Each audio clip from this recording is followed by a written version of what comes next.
Bonjour à tous, merci d'être venus assister à cette conférence dans cette très belle salle de la mairie du 9e que nous remercions de son accueil.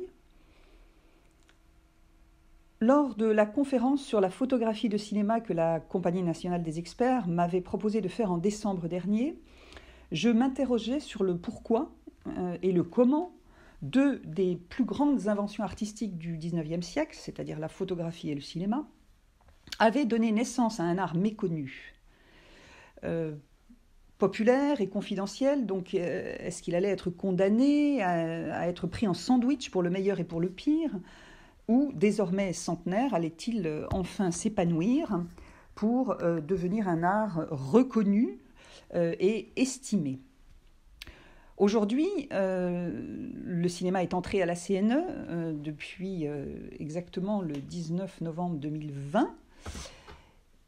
Et donc nous avons une partie de la réponse, car c'est sans aucun doute un manque d'exposition généralisée, d'expertise officielle indépendante et de valorisation centralisée du patrimoine cinématographique qui ont fait défaut jusque-là et qu'il importe désormais, et tous ensemble, de mener à bien.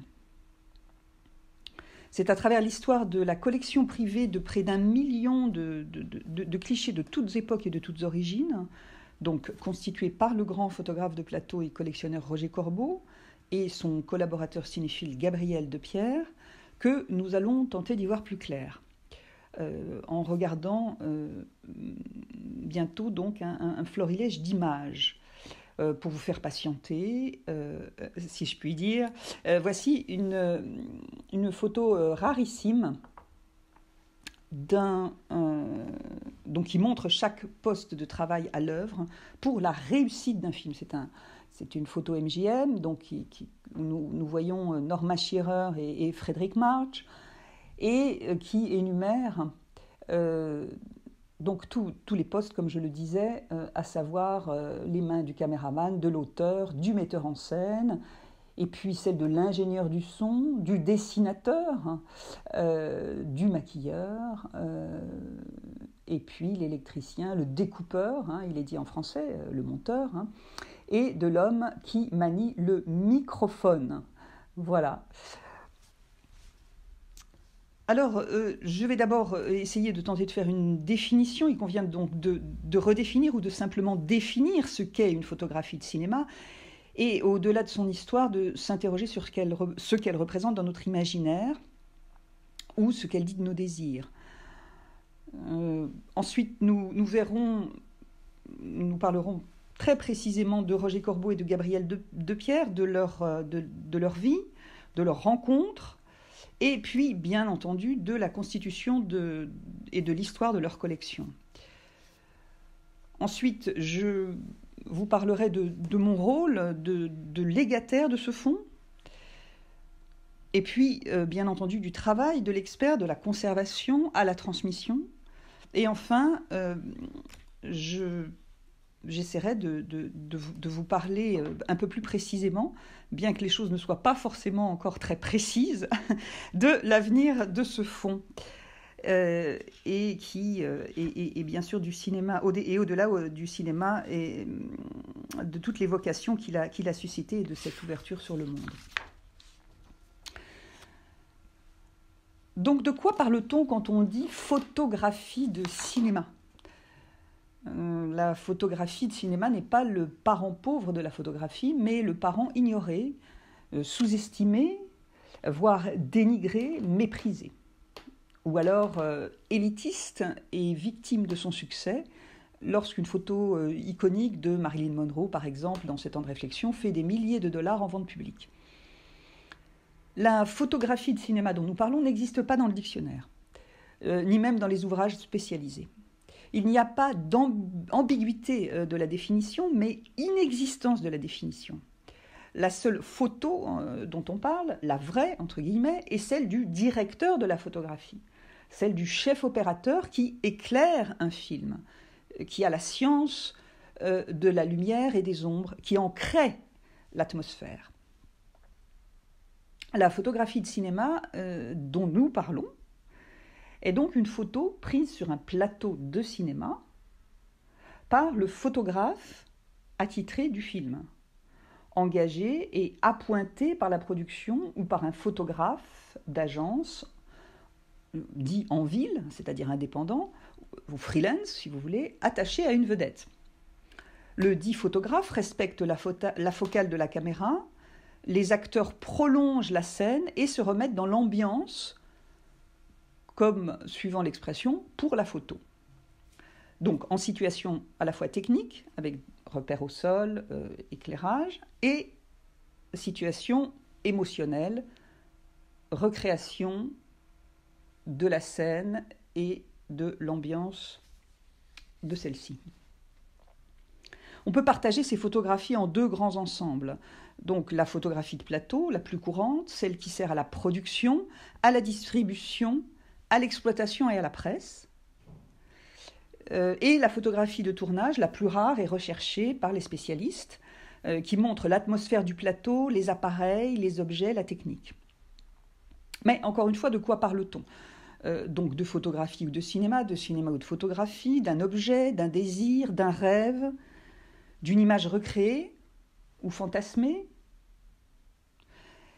Grâce aux photos dites d'exploitation, punaisées dans les halls et les vitrines des salles de cinéma, le film entier, le cinéma même, ou plutôt l'entièreté du film, devient un objet de tentation que je peux m'approprier.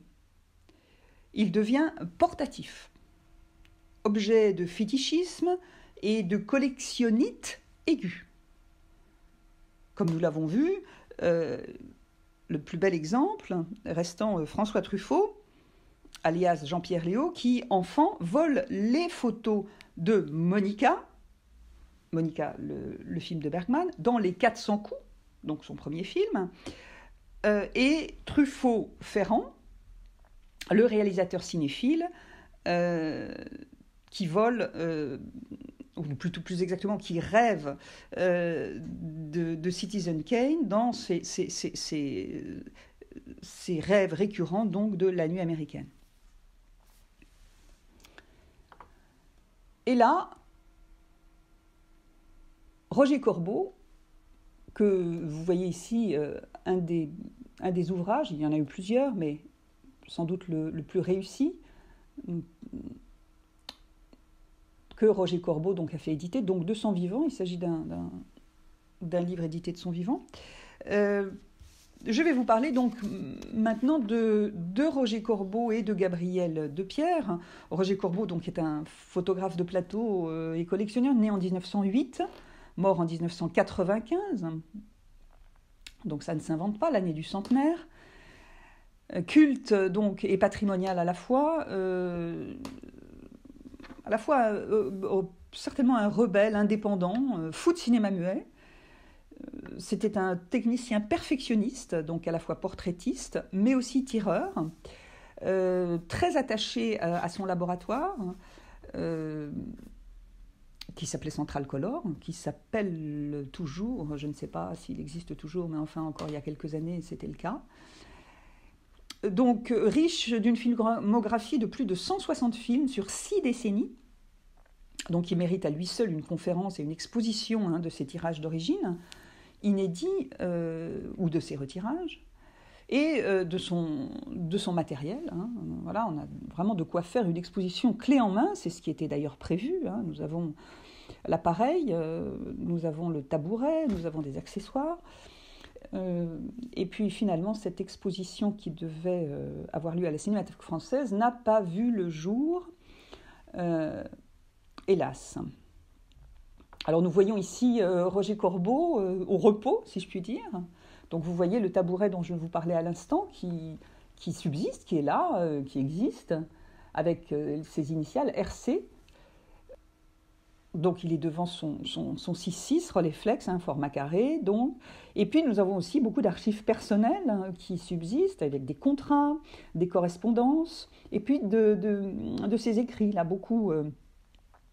a beaucoup écrit sur son travail, ou fait des interviews, sur à la fois édité donc des livres que vous venez de voir, de portraits, et puis des plaquettes, et puis et puis des textes aussi sur sa passion pour le cinéma, qui a fait que dès très jeune, il a constitué cette inestimable collection de photos, en particulier de stars du muet.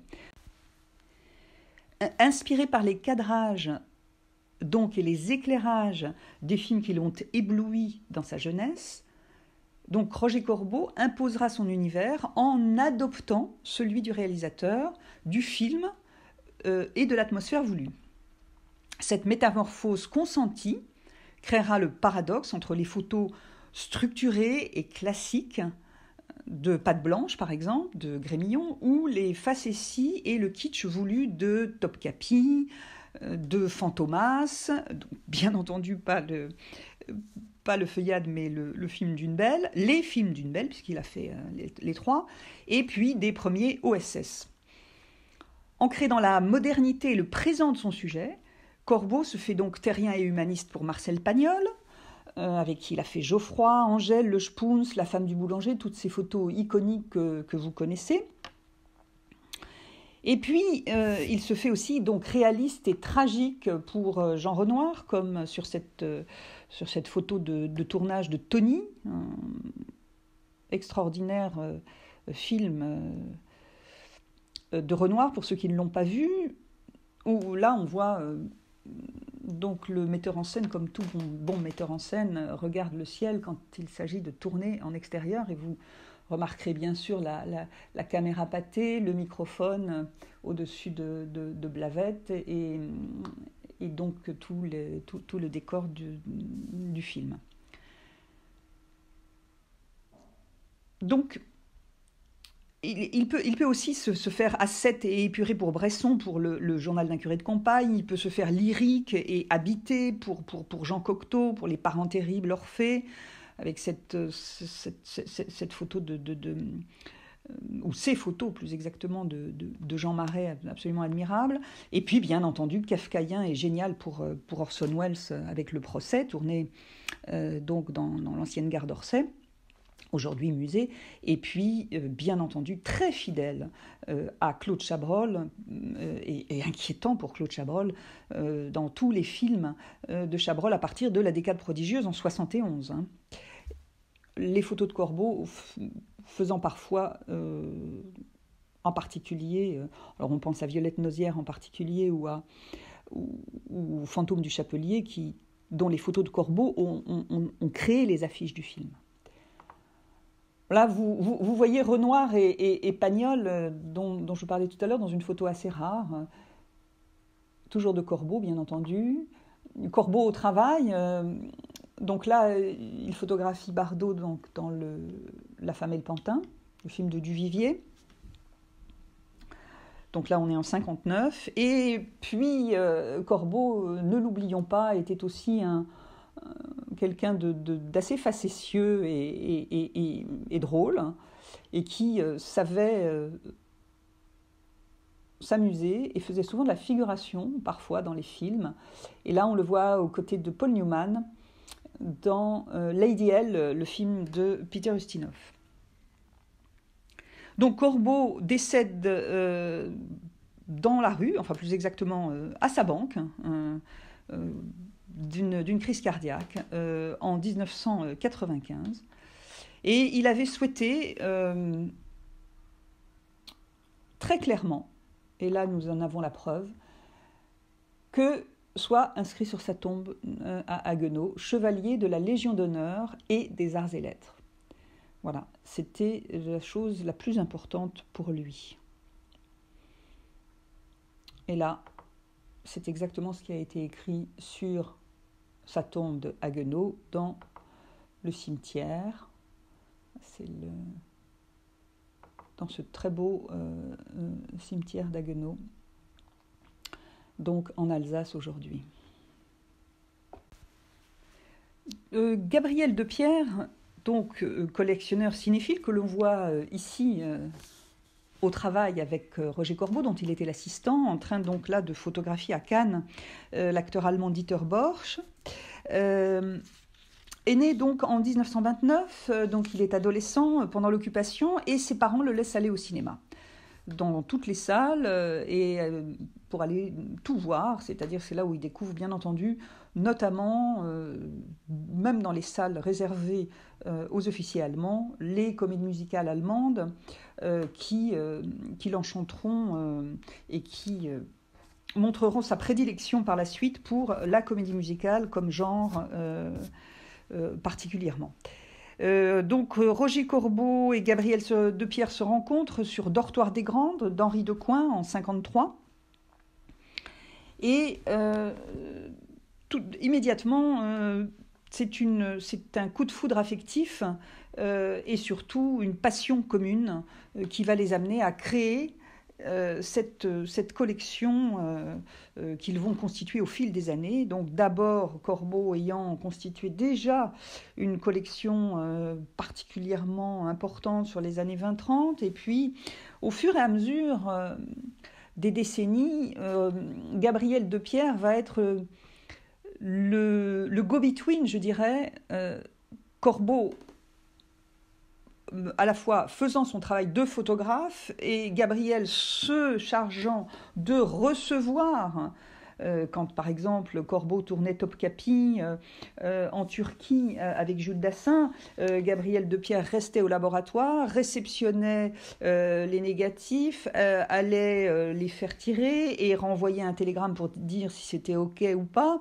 Il n'y avait évidemment à l'époque pas d'autres moyens.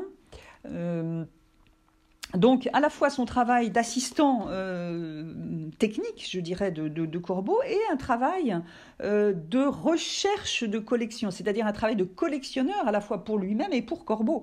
C'est-à-dire qu'ils constituaient chacun cette collection, pas seulement donc de photographies, mais aussi de livres, de revues, de magazines, bien entendu, et de disques, Gabriel de Pierre étant un très grand amateur de jazz et avait une collection aussi très importante de BO, ce qu'on appelle BO, des bandes originales de films. Donc là, c'est une photo très, très touchante aussi. Là, on voit Gabriel de Pierre, lui aussi faisait parfois de la figuration. Là, on le voit sur Les Sorcières de Salem, donc le film de Raymond Rouleau en 1957. Donc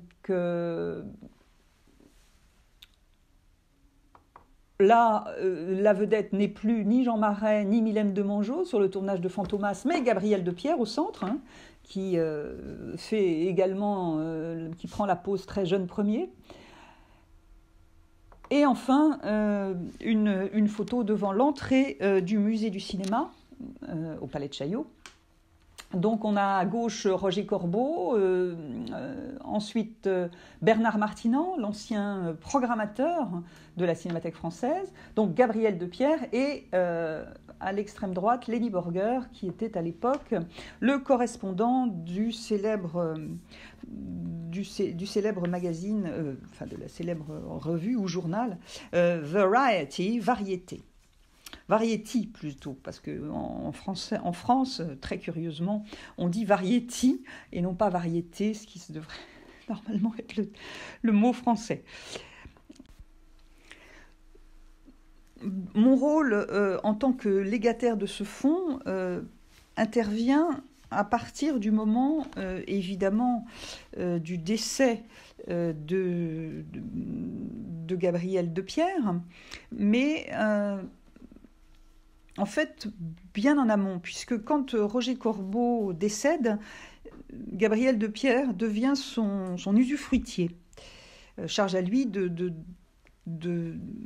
continuer à montrer le travail de Corbeau, mais Gabriel de Pierre s'organise et prépare sa succession. Donc il se sait atteint d'un cancer, et en même temps, très en amont, il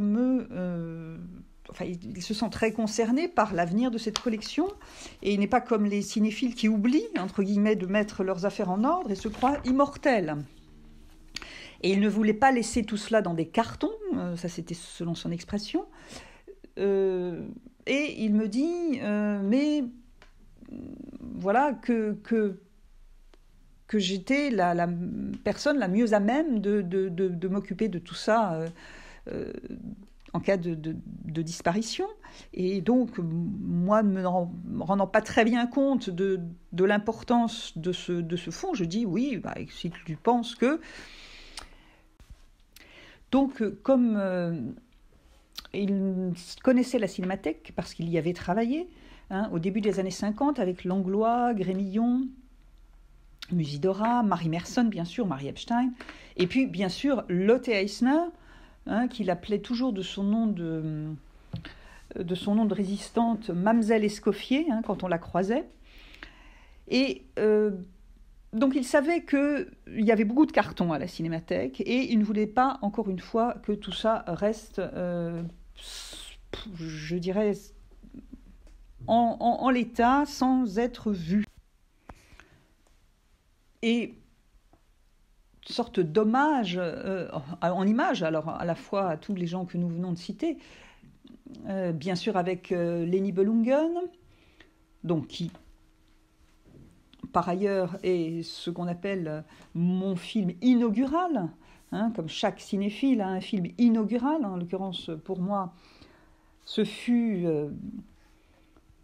Leni Bellungen à l'âge de 6 ans. Et puis, donc là, on voit Siegfried, bien sûr, prêt à terrasser le dragon. Et puis encore les splendeurs allemandes, Murnau, donc Nosferatu, Max Schreck sortant du bateau, avant de répandre la peste. L'aurore, toujours Murnau.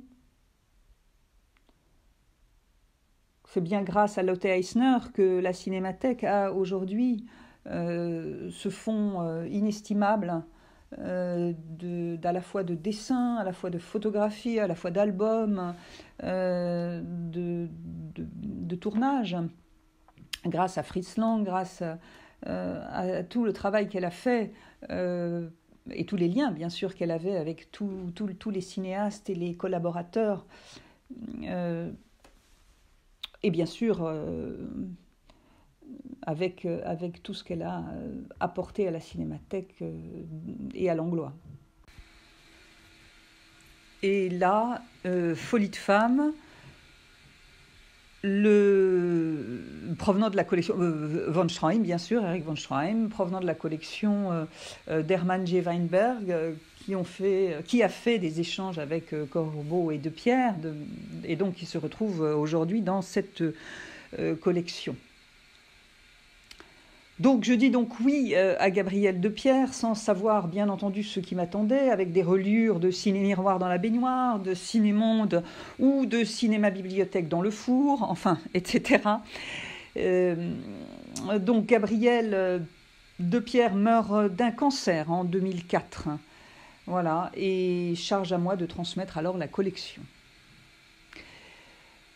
Une partie donc est déposée à la mission du patrimoine photographique, aujourd'hui à Charenton-le-Pont. Bien que l'État se soit entre-temps séparé de Pierre Bonhomme, qui avait tissé des liens privilégiés avec les photographes, et donc l'État s'est approprié finalement les legs et ou donations faites à l'époque. C'est-à-dire, il y avait Sam Levin, il y avait Loventhal, il y avait le studio Harcourt, bien sûr, il y avait Thérèse Leprat, enfin j'en passe, et bien sûr le fonds, enfin la fondation L'Artigue. D'où la création, donc par Martine Darc, Françoise de Noyelles et Véronique Fugini, de l'association de défense des droits des photographes, qui s'appelait Hadid AEP, à sa création, et devenue aujourd'hui l'APFP, l'association pour la promotion des fonds photographiques. Donc toujours active. Et donc l'autre partie de la collection, je la garde donc pour une future exposition Corbeau, qui finalement ne verra pas le jour à la Cinémathèque, mais surtout parce que avec Laurent Manoni, nous avons eu le souhait de Pardon, je ne vous ai pas montré cette superbe photo de Lubitsch, ce portrait qui faisait suite à Stroheim. Donc nous sommes partis de la Cinémathèque donc en 2010, puis en tournée, si je puis dire, à Tours, bien sûr à Berlin, mais pas à Hollywood, hélas. Il fut un temps question que ça se fasse, mais finalement, ça ne s'est pas fait. Et puis, bien sûr, il y a une suite à venir, nous espérons, tournage 1940-2000, jusqu'à l'arrivée du numérique. Alors, qu'est-ce que le travail de l'expert, de la conservation, donc à la transmission ? Il ne s'agit donc pas seulement d'hériter, bien sûr, mais de transmettre, de conserver en classant, en cataloguant et donc en identifiant. Il ne s'agit également pas seulement de faire un examen technique du tirage, du support, du format, de l'époque, est-ce que c'est une photo de tournage, de plateau, mais aussi d'identifier qui est sur l'image et dans quel film. Or, plus le temps passe, plus ceux qui sont capables d'effectuer cette identification disparaissent. Très peu de spécialistes du muet, par exemple, sauront immédiatement à quelle sœur Talmage ils ont affaire, de Constance, Norma ou Nathalie. Très peu reconnaîtront sans hésiter les petites Gaby Triquet ou Marie Osborne aux États-Unis, sans parler de mettre un nom sur ceux qu'on ne voit jamais, les réalisateurs et les techniciens, sur les lieux disparus ou oubliés. Un coin du studio de Montreuil, ou une cheminée d'Épinay, ou encore une rue de Vincennes. Il en va de même pour, entre guillemets, tout le reste. C'est-à-dire une plaque de fantasmagorie ou un diorama inédit, une caméra Technicolor ou un projecteur VistaVision, les décors d'Hôtel du Nord ou de la Traversée de Paris, une boucle de chaussures en diamant de Louise Brooks, ou encore le chapeau de Pearl White, qui va prochainement rejoindre les collections de la Cinémathèque française. Alors, ici, un florilège de cette collection, quelques images. Les États-Unis d'abord, avec ici une production triangle à Culver City. Donc on voit William Hart, le grand William Hart, assis, le script vraisemblablement dans les mains, qui nous regarde Sylvia Bremer. Ici, une photo tout à fait extraordinaire, inhabituelle, signée par le grand James Abe. C'est l'entrée de la production à Rome de Inspiration Pictures, ça ne s'invente pas, Incorporation. C'est donc la production donc à Rome de White Sister, où Liliane Guiche et King Vidor sont restés tournés plus de 7 mois. Merveilleuse Lina Basket à la fin de The Godless Girl, du film de 2000. Ou encore un portrait extraordinaire de Colin Moore à la Louise Brooks. Un clin d'œil à une de mes amies qui est dans la salle, qui est un sosie de Colin Moore, très grande actrice, oubliée aujourd'hui, qui pouvait passer du rire au drame de manière tout à fait admirable. Un autre clin d'œil à mon ami Olivier Ekem, qui n'a pu être parmi nous ce soir, qui est un grand spécialiste d'Otto Preminger. Alors on voit ici Otto Preminger diriger son premier film.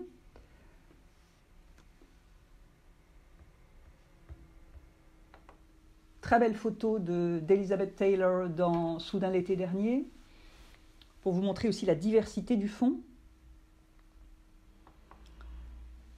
Vous aurez également reconnu, ou sans doute reconnu, Sue Lyon, Lolita, face à James Mason, Humbert dans le film de Kubrick.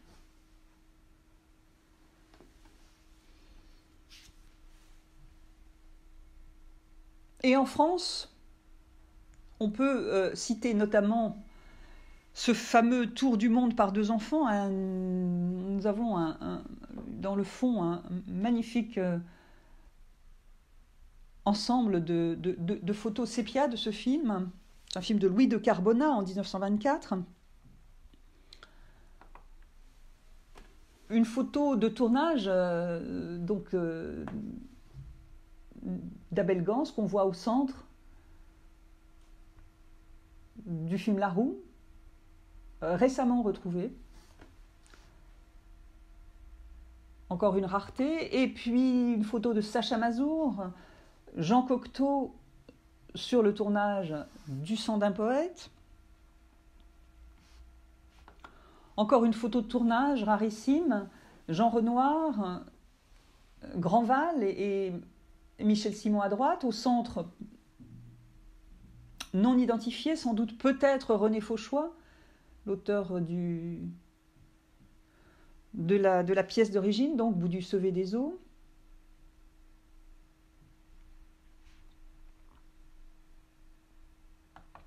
Un hommage à Sobol, ce grand photographe à la fois de plateau, mais aussi photo de revue, du Casino de Paris, des Folies Bergères. C'est une photo de Renée Héribel, une actrice complètement oubliée aujourd'hui. C'est une photo qui est à la Mission du patrimoine. Enfin, pardon, la Mission du patrimoine, je devrais dire. Aujourd'hui, le patrimoine, la mission de l'architecture et du patrimoine, c'est le nouveau nom. Encore une photo de tournage. Là, nous avons bien sûr Françoise Roset, Jean-Pierre Aumont. Vous reconnaissez Nadine Vogel aussi, complètement oubliée aujourd'hui, la jeune première. Donc, de drôles de drame. Et puis, à l'extrême droite, Maurice Baquet. Et enfin, une photo admirable de la règle du jeu, du tournage de la règle du jeu. Enfin, du tournage, une photo de plateau tournage, enfin de la règle du jeu, rare aussi, avec la merveilleuse Nora Grégor. Et donc, pour rester dans la rareté, un court-métrage d'Henri Gruel en 1958 qui s'intitule La Joconde, avec Boris Vian. Là encore, une rareté. Où la Joconde est embocalisée, pour inventer un mot. Il y a aussi de la couleur dans cette collection. On a là un tirage évidemment beaucoup plus tardif, enfin un tirage de l'époque du film, de l'histoire d'Adèle H de Truffaut. Alors, expertise, conservation, transmission. Oui, l'expertise est une vie de transmission. Préserver, identifier et ou reconnaître sont donc les qualités premières de l'expert.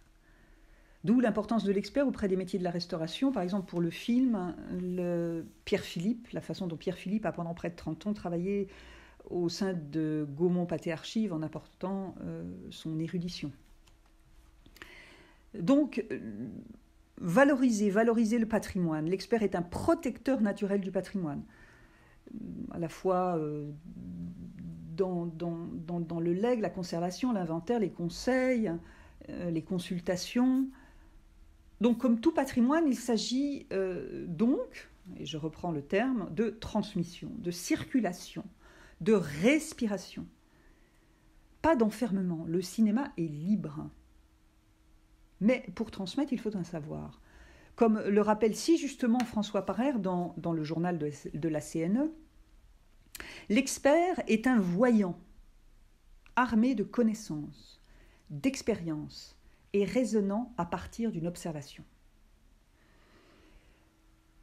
Car, à la différence du spécialiste ou de l'amateur, l'expert a derrière lui, et sans en avoir l'air, des heures et des heures de projection, de lecture, de regard, de visuel, de curiosité, de découverte, qui lui permettent à l'instant T de délivrer le conseil ou l'estimation, l'expertise ou l'estimation si nécessaire. Donc un expert, c'est un spécialiste H24. Quand on aime, on ne compte pas. Voilà encore quelques photos de la collection. Alors là, on est dans l'Italie, extraordinaire, sans pitié. Le film de la Tuada en 1948, avec la merveilleuse Carla Del Poggio, complètement oubliée aujourd'hui également. Toujours en 1948, le magnifique La Terre tremble de Visconti. Et puis quelques découvertes récentes. Une photo de Jacques-Henri Lartigue sur le tournage vraisemblablement de Bonne Chance, Sacha Guitry, sur le quai d'un train. Tout ça grâce aux recherches faites pour le musée de Lausanne, qui prochainement va faire sa réouverture ou son ouverture sur les trains d'ici 2022.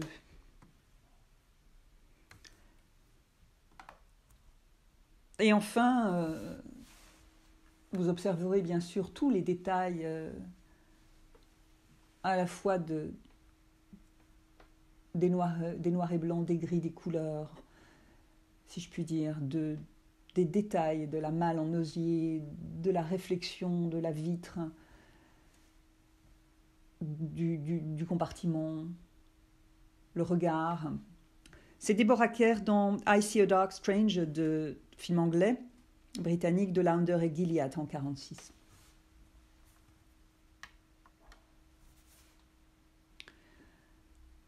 Donc, que faire de tout cela? Pour conclure, la création certainement d'une association ou d'un fonds de dotation pour un mécénat engagé afin de rendre cet ensemble accessible. Il a fallu du temps. Mais c'est le moment.